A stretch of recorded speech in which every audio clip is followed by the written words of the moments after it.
Hi, welcome back to The Third Option with Rick and Judy. I'm the Judy of the Rick and And Judy. I'm the Rick of the Rick and Judy, and we're glad that you joined us, and we're happy to be having a conversation here with you today. And I want to do something here that I forget to do often, but don't forget to, what do you do with podcasts and YouTube videos? If you like us, You you subscribe. subscribe to us, you share us. Yeah. Is that it? Yeah. Or you can go to our website. You can subscribe, That's what I right? said. Oh, you said Uh-huh. that. Go to our website and check out all the goodies there. Uh-huh. Okay, we got that out of the way. So today we're going to talk about letting go of ingrained beliefs, something we were talking about before we went on the air here. We, I guess I mentioned, when I think of myself, I wonder if there's anybody that has changed their beliefs more than I have. Yeah. And to some people that might not be a virtue, but for me, I'm sure glad that I have in Yeah. many ways. Of course, one of the biggest ones was about the grace of God and about the power of the work of Jesus Christ, and how great the salvation is, and how secure I am in it, and how his grace was much more than sufficient for anything I need, and that he's everything I've ever needed, so I need nothing. That I, was a big change. yeah. I think we're talking about this because, in this month of podcasts, we've been talking about the third option and um, not veering towards extremes and really embracing love as our guiding force, like Yeah. what we're being led by. And what happens, or what has happened to me, to us, is as we've gone towards love, we find things just kind of falling off and letting go. It messes up your doctrine. It And just messes. sometimes it can be really difficult to let go of a belief that has been ingrained in you as truth. And you start seeing things that kind of question, and you're like, oh, danger, danger, like I can't question this. But in questioning it, we find God there Yeah. too. And Yeah. it's been such a neat, um, time of growing and growth. I know that other people talk about the word deconstruction and how painful it can be to like bring to mind this belief that I've held my whole life and then realize like, oh, I didn't have all the information. I just accepted it. And now what do I do with it? Mm. Because if I throw that away, like my whole system topples. That's really good. It's almost like it hits things that a lot of them, it turns out, I find out later that I just kind of blindly accepted things. Mhm. And then more information comes and it messes with that. And Yeah. I've experienced that fear of like, oh no, I can't pay any attention to that Yeah. because it'll mess this up. Yeah. And it'll, and that sense of security that you have in that, like, man, I thought I knew it. I thought I had it together, and I had my God box built real well. And this is what God likes and what he doesn't like, and what he'll do and what he won't do. And this will mess that up. And it's like, I think you used this example. It's like you got a Jenga tower, Yeah. and it's like, this is one of the foundation. This is one of the lower ones. This is going to mess up a lot of stuff. Some of them just mess up some things, Yeah. and you can, you can deal with that. But some of them, um, I think we've accepted a lot of things as foundational that may not hold water that well. Mhm. I know in my life, there's a lot of things that I don't hold to now that I thought were just as sure as Jesus was born of a virgin, Yeah. you know, What which I still do believe. recently you were talking about, you were reading in the Bible and you were like, God, I can't preach that. Or You know what that one was? tell me. That was when I began to get a glimpse of grace the way I see it now. It's changed. But it was this verse where Paul said that I have been crucified with Christ. My old man was crucified with Christ. I saw the past tense, and it lit up to me. And there again, one of those verses you've read a lot, But at that time, I was preaching how we have to crucify ourselves. We have to crucify our flesh, crucify ourselves. God's trying to crucify us, and so we can become dead to the old man, and then we can come alive to the new. That was my message of the day. Well, when I saw that, for as clear as it is, like, oh, I was crucified. That means I don't have to do it. That means it's already been done, and it's not something going to be done in the future, or I have to do. And I'm talking to God about it, and I'm like, oh wow, I see it. And I said, I can't preach that Because you've been preaching the opposite. because people wanted me to preach. People liked it. People were asking me, inviting me to their churches because I was carrying this message that they enjoyed me preaching, and I'm like, this will ruin everything, you know. Yeah, what am I going to do? Yeah, I said, well, what will I preach? And so I'd heard this. It's like he says, well, why preach that. Why don't you preach that? So now I do.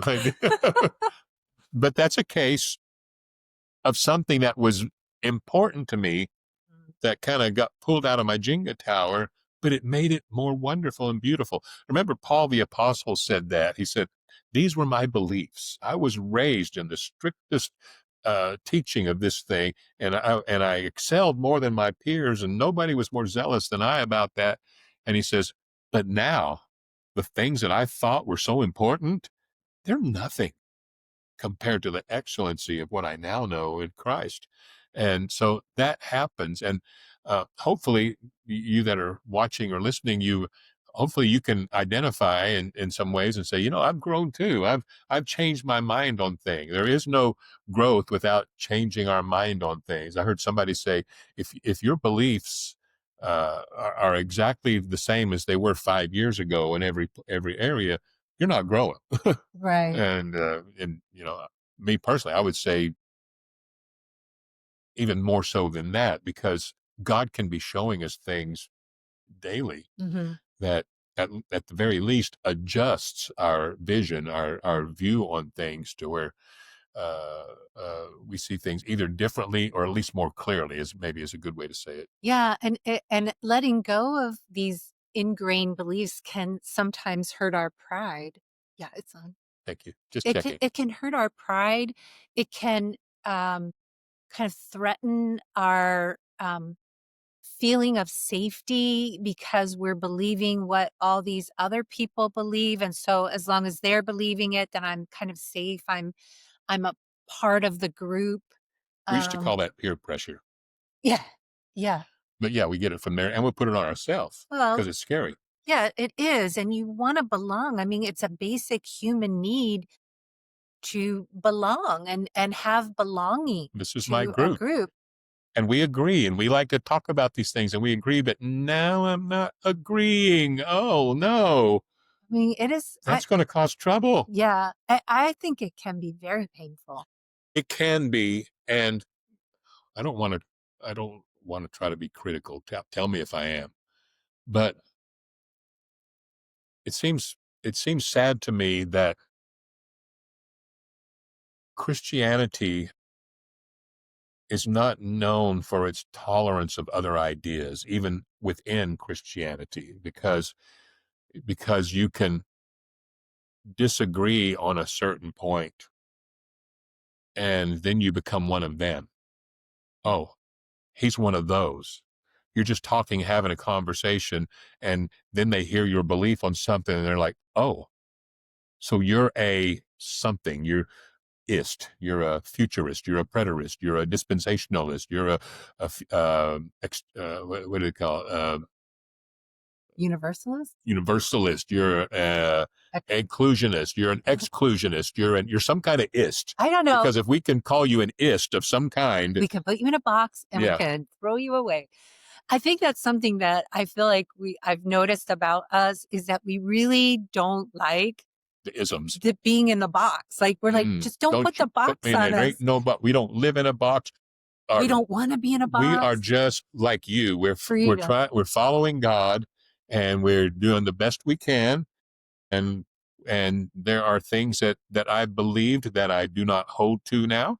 And there are things that I believe now that I might not hold to next year. I Yeah. do not know, but if it keeps going the way it has, it wouldn't surprise me if some of my thoughts change on things as I get more information. So there's no way I can be in a box. And if you think you know what defines me, you should probably take a picture. It will last longer because I think we're going to grow more and more into the wonderful open mystery of this eternal God that will take us eternity to continue getting to know more and more, and it's going to be more beautiful and it's going to be more liberating um, as we do. I will say the changes that I've embraced in my thoughts and beliefs have been to my benefit.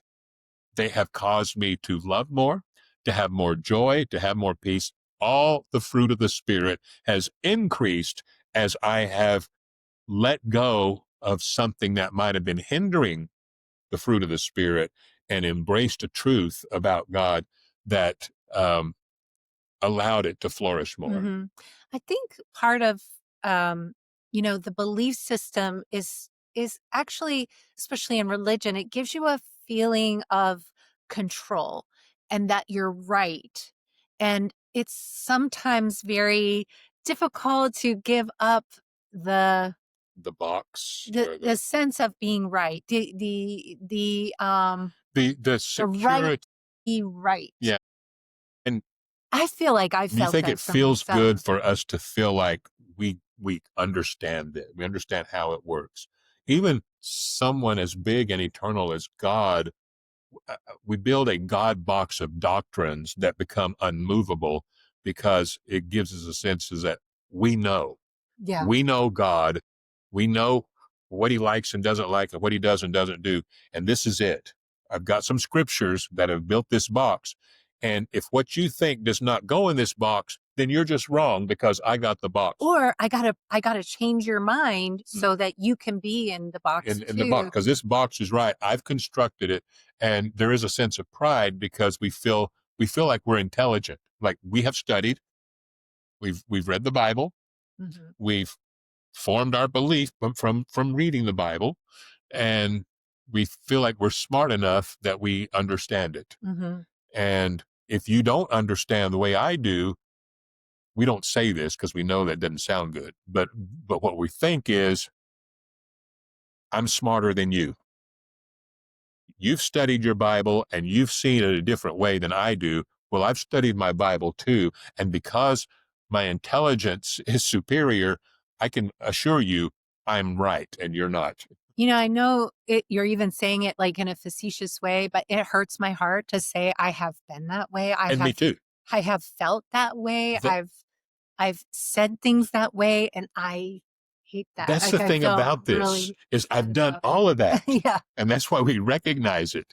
Mhm. And it does hurt to look back and say, I mean, sometimes I think of some of the things I've thought and said, and I wince. I'm just like, oh, Oh, that was that was me, good. Yeah. the things that I've said, so many things that have changed. I think during in this month, we were talking about politics a lot and how we've changed in a lot of those things. And when I look back on how strong of a Christian nationalist I was from the pulpit and bringing that strong and taking stands to where now that kind of stuff doesn't come to mind so much because the gospel has taken over my mind and so much. But that's a shift that comes over time, just Mhm. these different things. And I look back at uh, 25, 30 years ago, and I'm like, I am so different in so many ways and in so many um, opinions, even of things. My opinions on race. And 30 years ago, many people, many people. I was a pastor of a very culturally mixed church. I mean, more so than any I've ever seen. I always say, and this is pretty much correct. We were a third black, a third brown, and a third white. I mean, it doesn't get much mixed than that, more mixed than that. And we enjoyed it. We had a great time, but still, when I look back at my perceptions on race, then it's so much different now. So Mhm. much more beautiful, more loving, more inclusive, more understanding, I guess is the biggest word. I felt like I was very inclusive and loving at that time in that sense, but I'm much more understanding and empathetic than I was at that time. And so that has affected my politics a little bit too. Mhm, mhm. I Yeah. think something that you've been talking about recently is this open invitation into the mystery of God. And you presented in this fashion of there's this huge mystery of God. And it's not a secret that we're excluded from and only certain people get to see or not see, but it's this open mystery that we can keep moving towards and seeing more and more of this grace and love.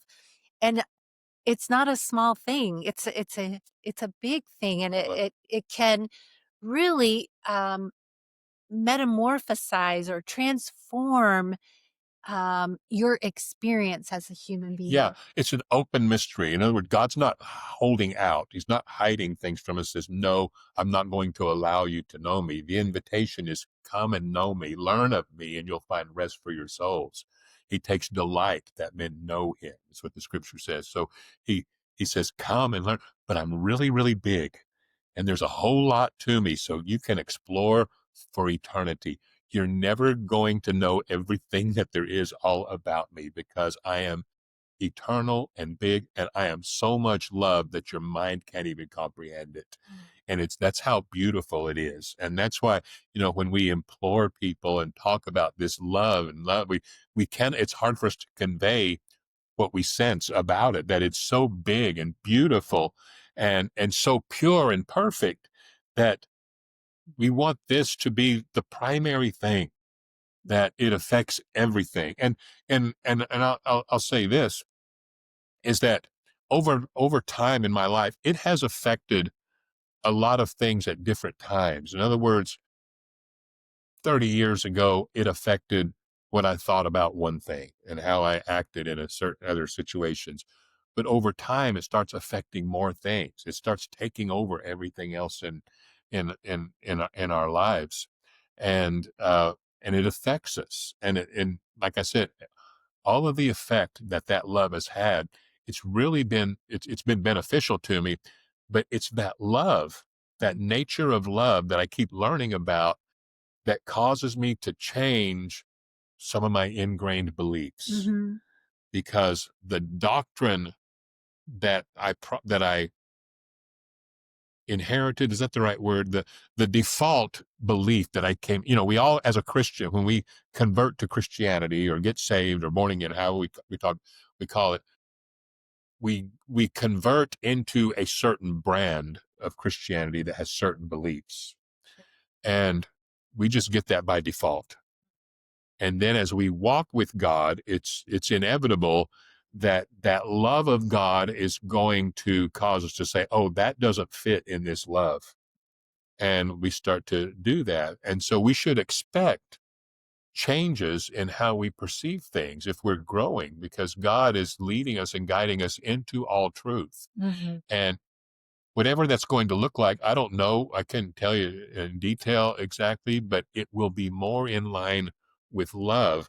And we're moving more away from the wisdom of this world that still wants to hold us in check with fears and some anger and some about certain things. And this love keeps taking us on and Yeah. on into the beauty of Christ likeness. Mhm. And I love those changes. I love that I feel the changes. One of the biggest ones that I've been talking about in recent years is uh, empathy. Understanding is the word I like to use. I Mhm. just feel like I've understand humans more than I did, and it causes me to love them and have compassion and just think that they're so valuable and precious, and they don't have to agree with me on anything. I think a lot of times when people are being hurtful, you can see them as hurting as Have opposed to understanding. just reacting to what they're doing.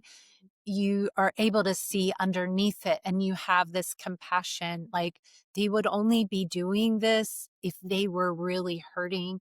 And it's not an excuse, it's just a empathetic way of It's an understanding embracing. that allows us to respond better. Mhm. You know, um, a child can get frustrated and angry and throw a fit, and you can deal with it with force, and anger and saying, stop that, because you don't like that screaming and crying going Yeah. on. And, quit crying or I'll give you something to cry about. All right, I'll spank you or I'll discipline you in some way or whatever. And you can try to deal with it that way because the baby's just doing a bad thing, the child's doing a bad thing and just needs to stop it and or you can have empathy and understanding and say this child is feeling something that it's not able to communicate in a very good way right now. Right. It's hurting, it's frustrated for some reason. What is it? I don't know yet right now. But rather than go at it with force Mhm. because it's doing a bad thing, you would hold it Mhm.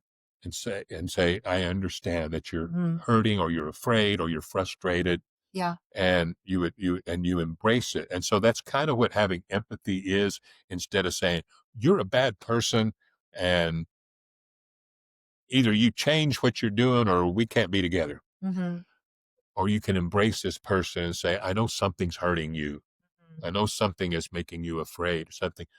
What is it? Yeah, and that And be curious yeah, that way. that's the maturity handling the child. I think in some respects, when a child is screaming and the adult does not have, room for them, what the child learns it's almost like it's not okay Hmm. to raise your voice or to have Those an feelings. opposition to the and so what happens is then the child is like totally adjusting their reality to not get reprimanded by their parent, and they lose their own sense of what's true and what's not true, And and they it's become in their harmful. mind a bad child Yeah. too. And this exact same thing happens with adults Hmm. who disagree or they can do things even if they do something that's everyone would agree is bad. Hmm. The person with understanding says, Hmm. I know there's something behind it. You're not created evil. You Yeah. weren't born evil into this world. You were born a valuable, precious, beautiful child of God. Something is hurting you right now. You want to tell me what it is? Hmm. Let's understand. And that's being Christ-like. That's being Hmm. more Christ-like than uh, maybe is the easy default fleshly way to deal with it, where we just cut you off and say, you're doing this bad thing. That's on the side of evil. Hmm. You know, um, I can't handle you. I can't be your friend. Hmm. Unfriend me. You know? Can you tell, like, I'm receiving what you're saying? Because Absolutely. I feel like I have been that to you personally, like, where I've raised my voice and you're like, I'm not talked to like that." And yet you have found a way to meet me.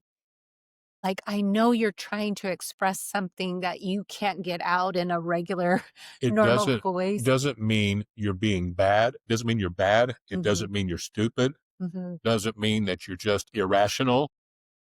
It means something is going on in this beautiful human Yeah. being that's hurting, and there's no enemy here. I There is think no enemy. Yeah, I Get think that? that's something that I really appreciate, just your willingness to go that extra step, because I don't think most people would. But in doing that, I think we've both discovered there's some things underneath Yeah, there that need healing or addressing and witnessing, that's good.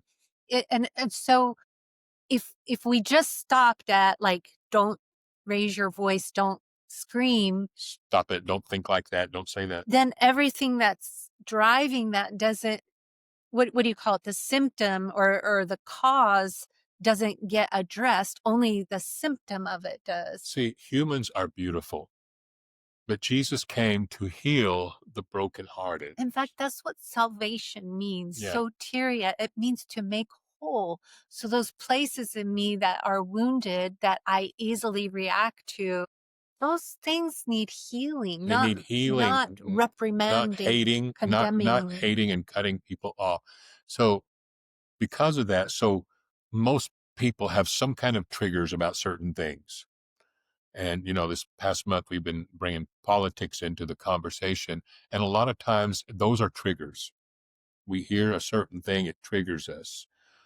because of certain pains, and that weren't even our fault, probably in most cases, but we have certain pains or experiences or viewpoints that get triggered by these different things.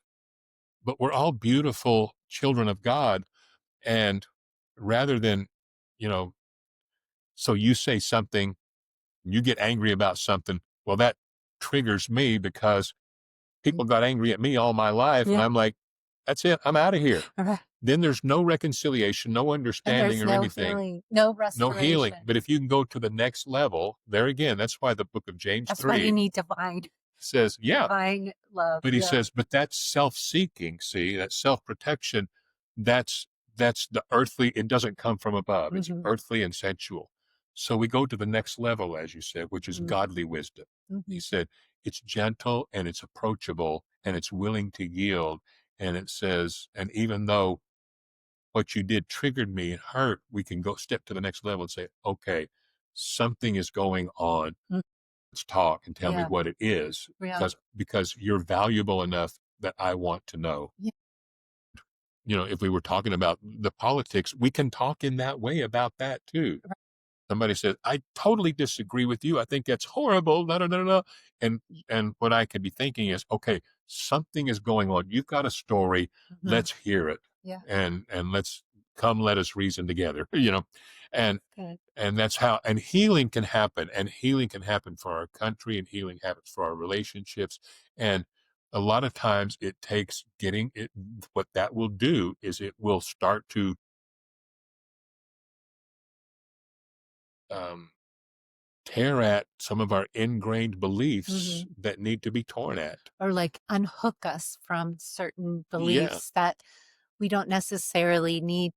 And we don't have to throw everything away. We just look at it and consider and see what it does to your heart. See what it does um, in So your spirit. I was watching it was kind of a documentary type of thing where um, this a white man and a black man were meeting, sitting across the table, for a number of nights, and they were both opposed.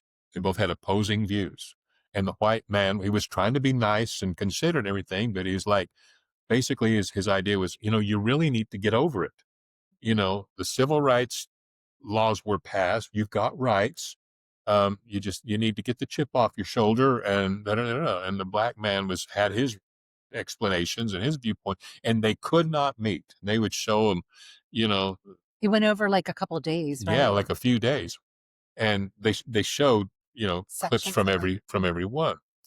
And I was totally with the white man. I was like, yeah, I thought, he if he could just get over it, get the chip off his shoulder, and just, da da da. And but eventually something broke. The black man was talking to him, and he was very emotional, and he says, you've not been in my shoes. You don't deal with what I deal with. How can you ever know what I feel, and how can you understand? And something happened in the white man, and a light turned on, and he's like, oh. Now I'm watching this, and I'm like, oh no, don't you do that, don't give in, you were right. And he's like, oh. Somehow he got it, and he's like, I don't understand. He says, your experience is something I can't know. I can't have that same experience that you've had, but I can understand that you really have it, and it's real. And he started to have empathy and understanding, and he joined. Now, I was not wanting him to lose that battle. I was wanting the black man to change and come over to his viewpoint because I thought it was right. But whatever was right or wrong, the point is that he understood. He said, oh, Mhm. that's your story. What you say and what you see has validity because of your experience. Mm. And he said, I get it, I understand. And it was just beautiful and wonderful. And people that were in the audience watching that, they were saying, you know what, if you had not broke, I wouldn't have broken. He said, because I was with you lockstep the whole way, just like I was watching it on TV. Mhm. They said, I was with you lockstep. and you were taking me right along with you. And when you broke, I broke. He changed his ingrained beliefs Mm. because of getting new information that was associated with the fruit of the Spirit, with love and Mhm. understanding. And this is what happens. See, we all have room to understand something better. Yeah. And whatever we know right now is subject to change. Mhm. I think we feel like just because we think that it has to be right.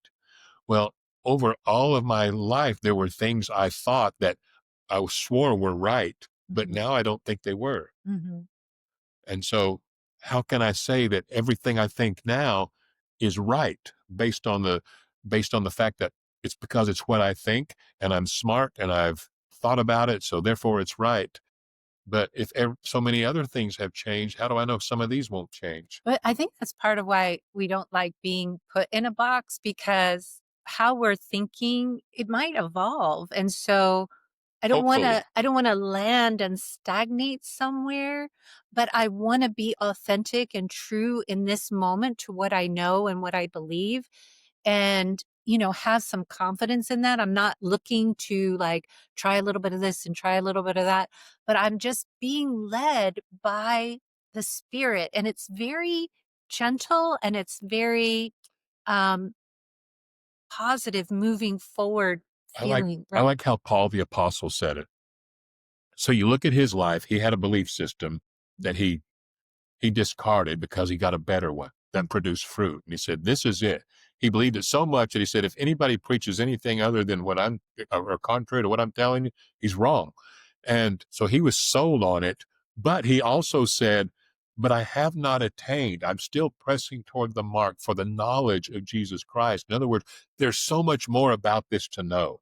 mhm. So I'm still moving forward. I haven't arrived. I That's don't good. know everything about this, but I've tasted and seen that the Lord is good. I know that this is where it's at, and this is where we're going to learn all of these things. Mhm. And so that's what we're saying. We're learning love, and as we sit here, we know very little about the love of God. Me and you, we know very little about the love of God compared to how big it must be. Mm, So there's a whole lot of learning and growing in this love to do. So there's going to be changes in the way we perceive things in the days ahead. mhm. But we do know that what we've tasted and seen is that the Lord is good.